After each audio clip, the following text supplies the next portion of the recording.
What's up, everyone? Welcome to Ben's Car Reviews. I'm Ben, and today we'll be dissecting the all-new, all-electric 2025 Cadillac Escalade IQ. Let's get right into it with the chart.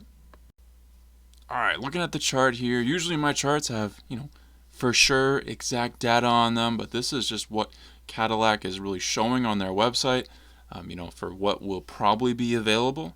So I just threw it all in here just so you could see it in one place. Still, they're showing 4 trims, it looks like. Luxury 1, Sport 1, Luxury 2, and Sport 2.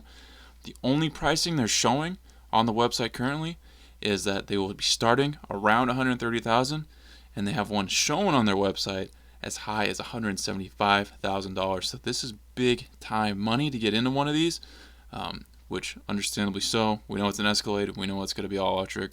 A lot going on, but those are the rough price points, as of now. And they're also saying this will have an estimated 750 horsepower, 785 pound-feet of torque, with velocity max. I don't know if that will be a advanced engine option, one just for a top trim or a top 2 trims. There will be less power on the bottom, but definitely cool to see that we'll have at least that much, hopefully. No transmission, but we can assume that will be, a 1-speed auto or an ECVT, something like that. Same with no info on the drivetrain, but I can probably assume all-wheel drive, 4-wheel drive setup. But they are saying the range, estimated 450 miles. Not sure if that correlates with the engine they're talking about for that horsepower and torque numbers, but if it is, that's really nice because that is definitely one of the more high ranges that we've seen thus far. Real quick, guys, here at Ben's Car Reviews, I try to bring the most accurate, relevant information in under 10 minutes. There's no misleading and no waste of time. If that's something that's intriguing to you and you like this content as you watch, please like and subscribe so continue to grow the channel. Let's keep going. Just when you thought the Escalade couldn't get any cooler, Cadillac goes ahead and drops this design for the first ever all-electric Escalade. Incredible design. I'm honestly kind of speechless looking at it, and I'm going to take a good look at the picture in future videos because that's the closest I'll ever be to owning one of these with the anticipated price tags. So many design features to know, and I'm going to tell you everything Cadillac has described so far. Clearly LED lights all around on this with really well done designs, really keeping the Cadillac characteristics with those looks, but making them even more modern and more flashy. Really well done on those. 4-wheel steer will improve the turning diameter for incredible maneuverability. There's one pedal driving and variable regen on demand. DC fast charging provides up to 100 miles of range in about 10 minutes at public stations. There's available night vision that gives you a thermal image of what's ahead displayed on your driver's info area. There's available Cadillac Arrival Mode, which Cadillac has not described that on the website, but that does sound like a pretty luxurious feature. It'll be automatic open and power close driver's door. Cadillac is showing off 24-inch wheels in a setup for this with 35-inch tires. That's an enormous setup, and I can't even fathom what that would look like in person. You see a 22-inch wheel in person, and that looks massive. 24's gotta really be something to see. The E-trunk, or the frunk, is large enough to fit 2 sets of golf clubs, says Cadillac. It allows for 12.2 cubic feet of cargo, which is honestly kind of close to what a trunk is on like a 4-door sedan. Those are usually around 14 cubic feet, so pretty good size up front. Color options are on the darker side of the palette, but they are very slick and unique to this. Definitely fitting for what this vehicle is meant to be. This thing measures in at 224.3 inches long, 76.1 inches tall, and 94.1 inches wide at the mirrors. This thing is absolutely colossal. As shown in the chart, Cadillac seems to be prompting 4 trim options, but we'll have to see what ends up happening. Usually at this point in the video, I'll tell you my opinion on the best bang for your buck, but not only is there not enough information to do that, I can confidently say that if you're in the market for a vehicle like this, you can definitely determine that for yourself.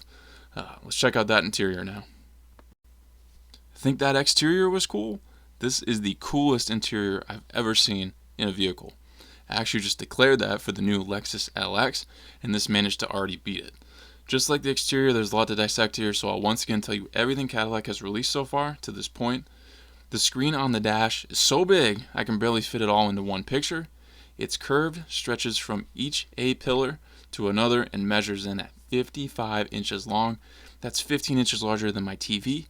That's about 4.5 feet long. That's absolutely nuts and very, very cool. And if that's not enough, there's another screen below it too. There's also a standard heads-up display. Also seeing large screens for the second row passengers for viewing and a screen to control that. In between their seats, like a rear control area. most likely to, control those screens, as well as maybe other features like heated and ventilated seats would be my guess. You better get those in the second row for these price points. There's a panoramic fixed glass roof that covers the first and second rows of seats that's tinted and UV treated. Premium materials and craftsmanship will be displayed throughout, says Cadillac. Of course, we can expect that. There's an available AKG studio reference audio system that will have 40 speakers. I don't know why Cadillac stopped at 40. Why not just go all the way out on 100? There will be an available executive second row. Cadillac also says heated and ventilated and massaging seats for the second row. I hope that's on all trims. Like I mentioned, it better be.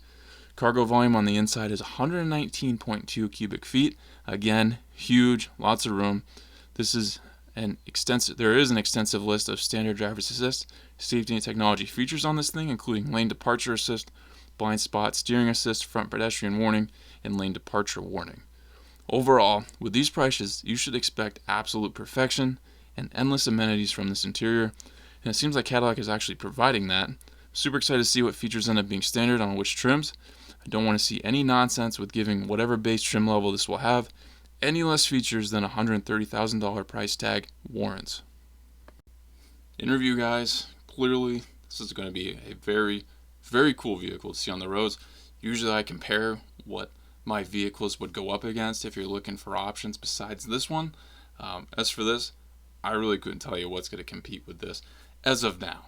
We could see if Ford releases an Expedition, top trim that's an EV, or one of those other guys, Lincoln Navigator EV. I mean, those are the vehicles that go against the Escalade, but certainly not an entirely EV version is out as of now. Again, this is for 2025. Something will maybe pop up in that time, especially if they want to go against Cadillac here. But as of now, they're kind of holding the market for their own if people want something like this.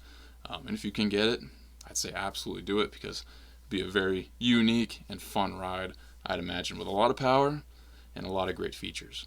Hopefully this video laid things out in a clear way for you guys. Thank you for watching this Benz car review. Please subscribe if not already. If you have an idea for a future review, drop in the comments and I'll see what I can do. If you'd like to become a member of the channel, I have that option now. Check that out and join if you'd like. I'll catch you on the next Benz car review.